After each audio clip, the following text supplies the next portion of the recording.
We're getting a better look today at just how much President Donald Trump's tariffs are transforming U.S. trade. New data from the Commerce Department show the U.S. trade deficit for goods actually grew in 2025, meaning the shortfall between the value of goods it exports versus what it imports got even bigger. That deficit rose 2% to a record high of $1.2 trillion US dollars. And as Mexico's embassy to the U.S. was quick to note on X today, the data say Mexico is now the U.S.'s #1 trading partner, coming in at over $150 billion above Canada. So what does this tell us about whether Trump's trade agenda is succeeding? Justin Wolfer is a professor of public policy and economics at the University of Michigan. Justin, it's great to have you on the show again. Thanks for doing this. When you look at today's numbers, what do they tell us about the effectiveness of Donald Trump's tariffs?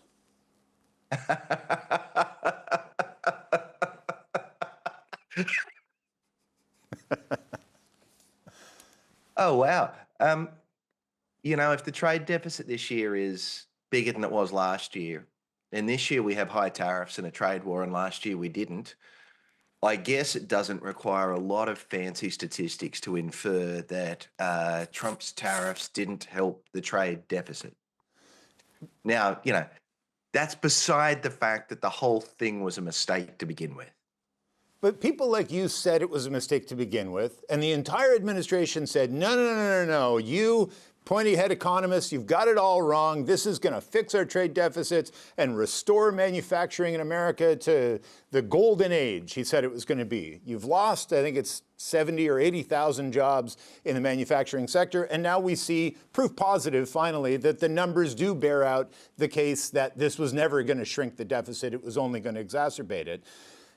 Saying "I told you so" doesn't do very much. What can you do with these numbers to try to inform the public, push the administration? What do you do?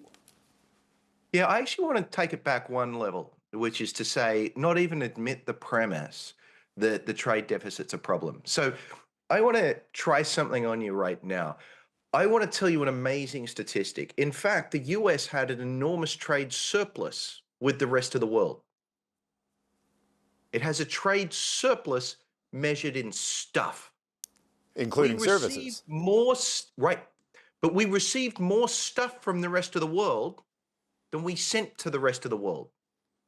That's the flip side of what we call a trade deficit. See, a trade deficit, what we had was the US sent more pieces of paper abroad than we got from abroad.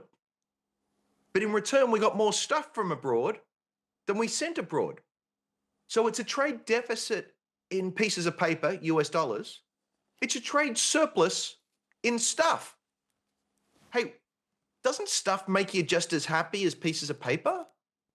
This whole idea that we were running a trade deficit, literally the terminology invites one to, deficits sound bad. I don't like to have a deficit. I know some people say I have an emotional deficit. That sounds really bad. But we don't have a trade deficit. If you measure it in terms of stuff, we have a trade surplus. Look, I think both views are sort of ridiculous. What we have is Americans who are buying stuff from abroad when they think it'll make them better off, and they're selling stuff abroad when they think it'll make them better off. And that's the fundamental idea of everything going on. A country is not a company. A company might be trying to accrue as many pieces of paper, dollars, as possible, but a country is all about citizens living richer, fuller lives. And they need to make their own decisions about pieces of paper, US dollars, and goods. And I don't see any problem necessarily with the US having a trade deficit. This year of trade wars, of tariffs, of threats, of disordering this entire thing that we'd spent 75 years building has had these unintended consequences, right? Like I was looking at one of the most interesting stats is for the first time since 1992, the U.S. now imports more from Taiwan than from China.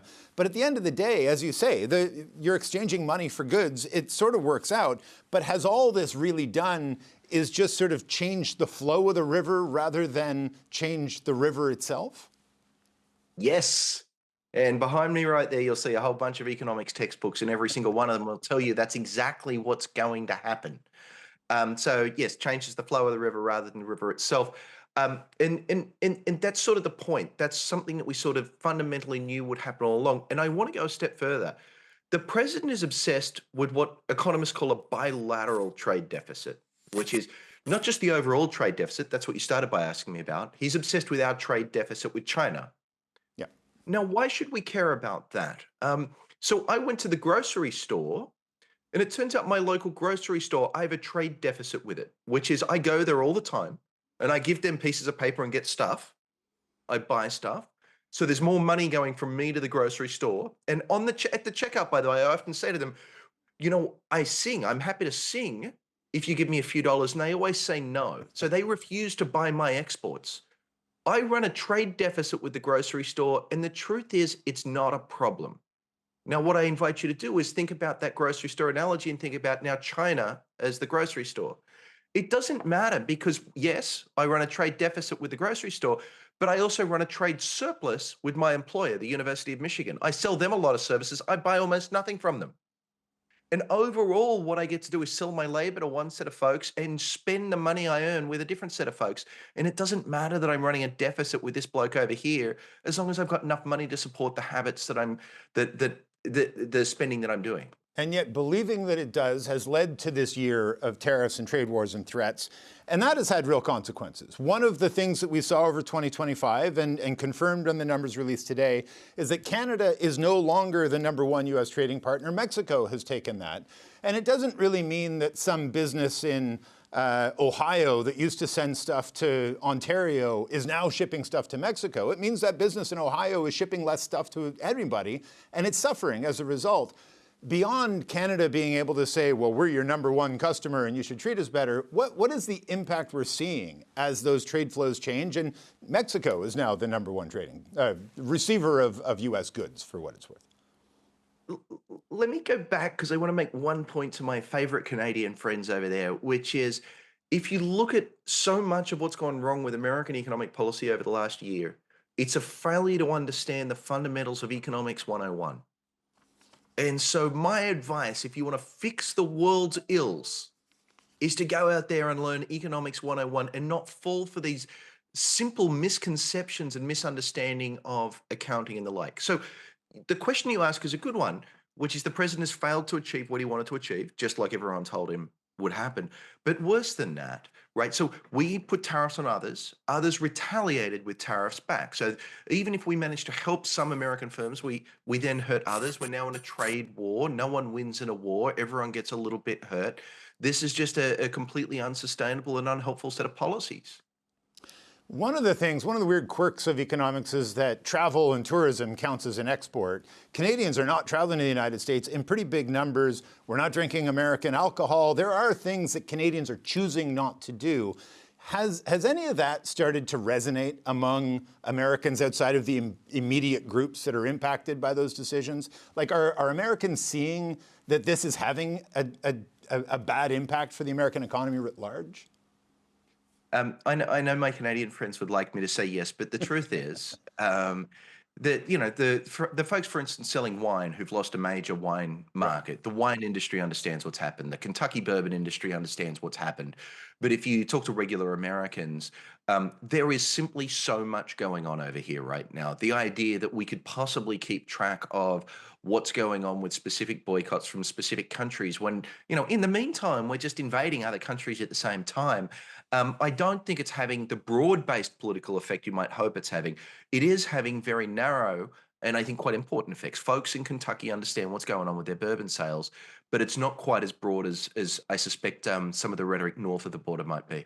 One last quick question is we've seen a lot of reporting that, Prime Minister Carney is spearheading these discussions with the EU and the Indo-Pacific nations as some kind of a bigger deal without the United States, that Canada can help broker a bridge between them. What is the importance for Canada, for these other nations, of trying to forge alliances where they can, on deals that they can't make with the United States? Yeah, so look, this is the self-defeating nature of the US policy, which is if you decide that you want to be the bully at the middle school lunch table, that might work during middle school when kids don't understand they've got a choice. But come high school, they realize they can just go sit at another table and make another group of friends, a group of friends who are not going to shake them upside down and demand their lunch money. And as a result, the bully gets left out in high school. And right now, the United States is the bully. So, that's a sort of very clear, should have been obvious before the fact. You've also seen, and I think this is the point you're making, that yes, this starts as a set of trade issues, but it becomes geopolitical very quickly. And the one thing, as much as I said some of the Canadian boycotts may not be resonating with the broader American public, the number of people who've talked about Prime Minister Carney's middle powers speech is actually really quite extraordinary. So that, I think, has had a very big impact here. All right, we're going to have to leave it there. But as always, really appreciate your insight. Thanks for this.